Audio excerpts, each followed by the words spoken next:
Olá, meus amigos, bem-vindos ao canal Verdades Ocultas da Bíblia. E vamos ao segundo vídeo falando da temática acerca da mulher de Moisés.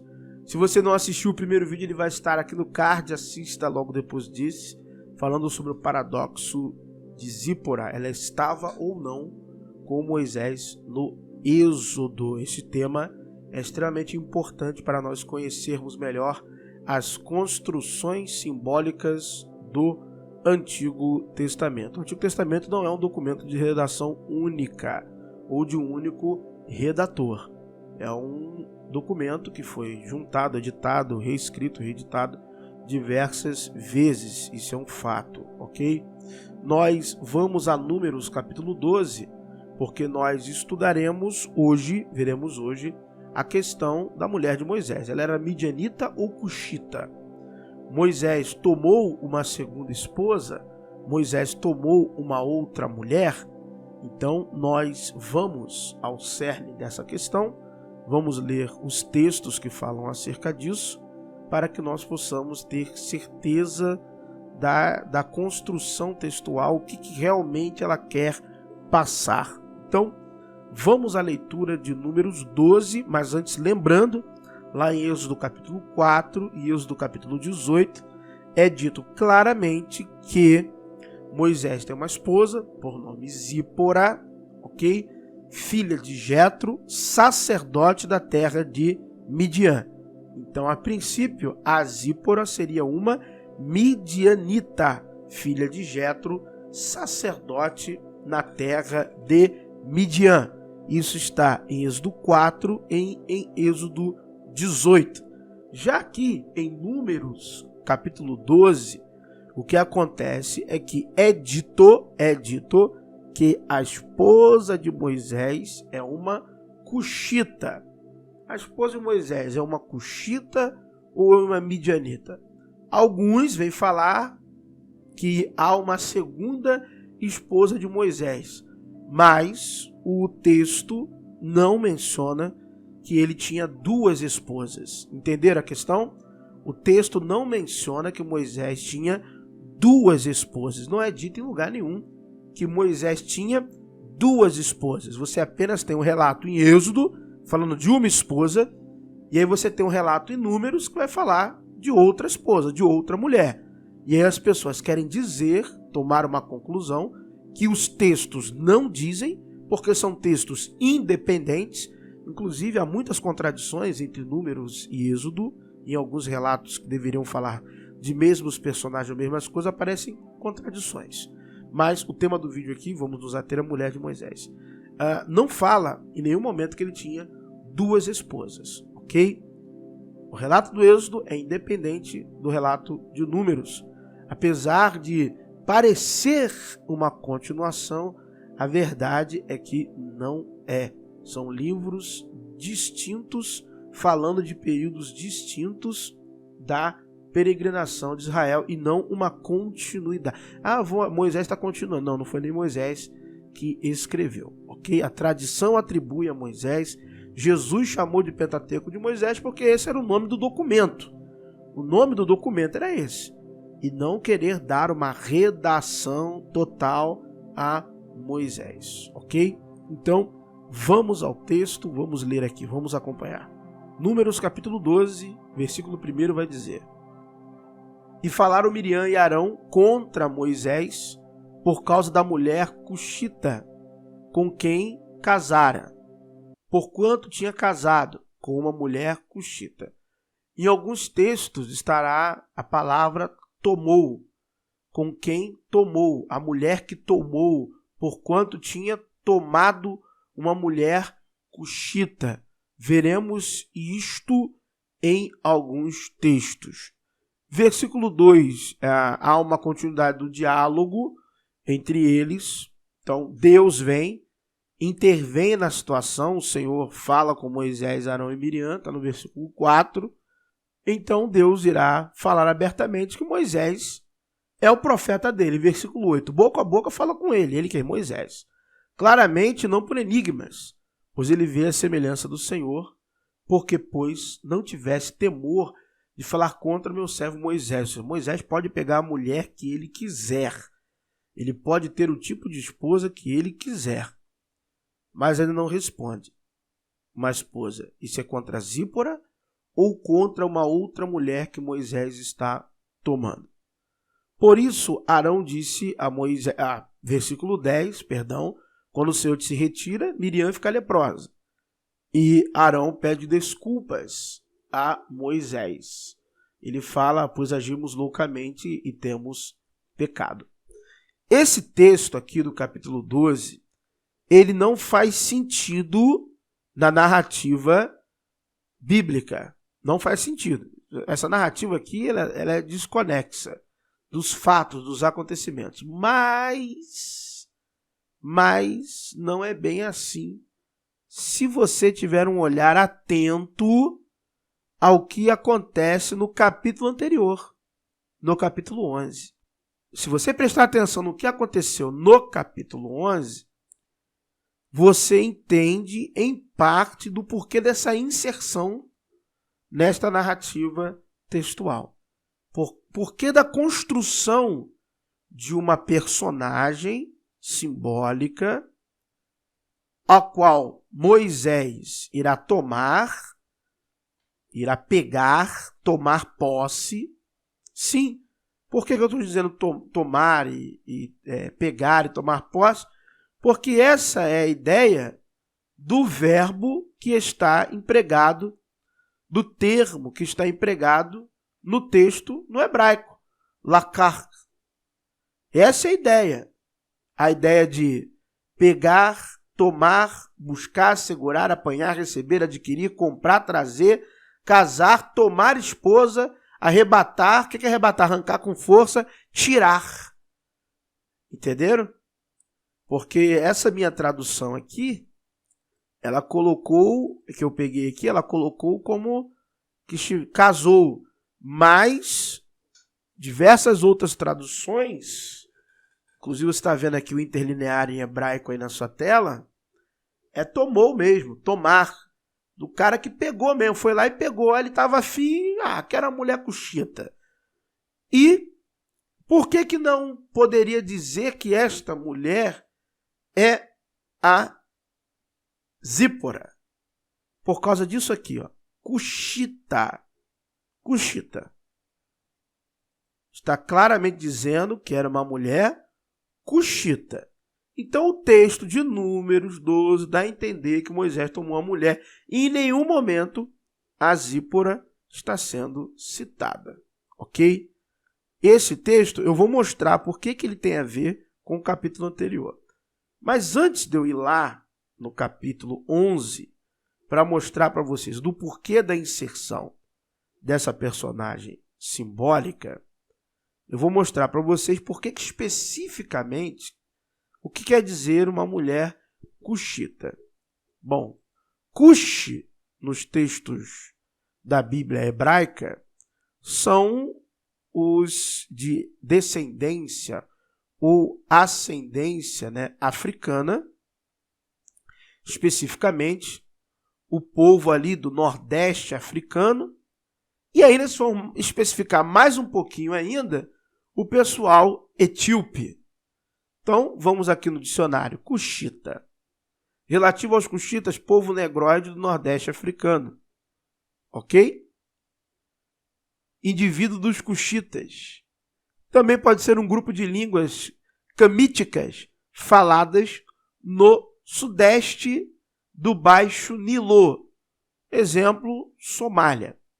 Existiu um império cuxita, ok? Ali por volta de 700 a.C., você teve uma delimitação ali no Nordeste africano, que seria a região onde esse império existiu.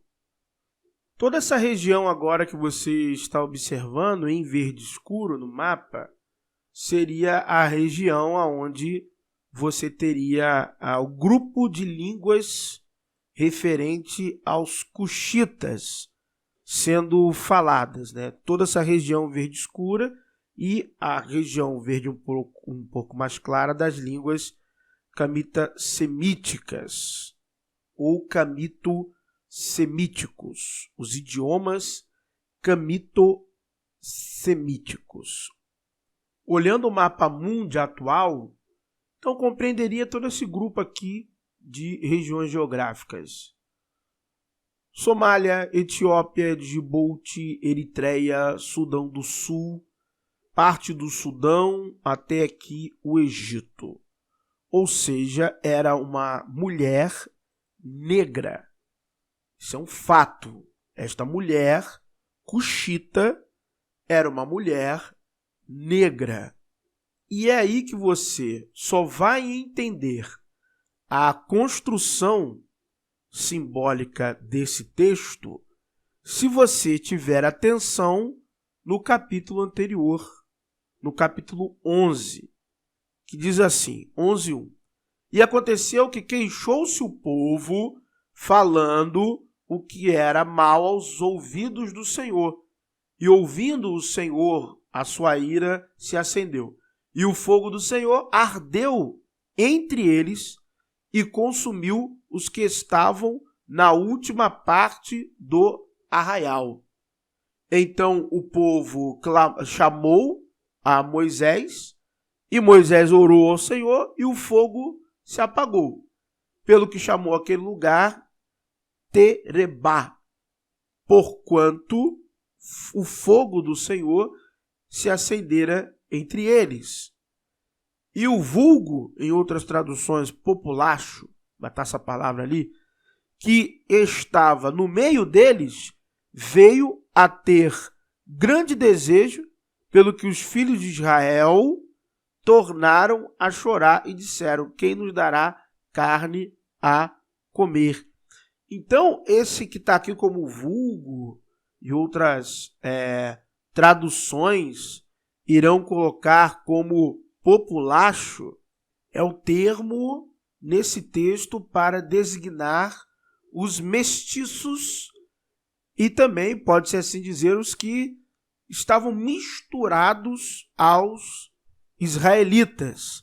E você tem essa evidência no próprio Pentateuco. No meio do povo de Israel, segundo a própria Bíblia hebraica, havia mistura de muita gente. Não era pouca gente, não. Muita gente. Isso está em Êxodo, capítulo 12, 37 e 38. Assim, partiram os filhos de Israel de Ramsés para Sucote, cerca de 600.000 a pé, somente de homens, sem contar os meninos. E subiu também com eles muita mistura de gente, e ovelhas e bois, uma grande quantidade de gado.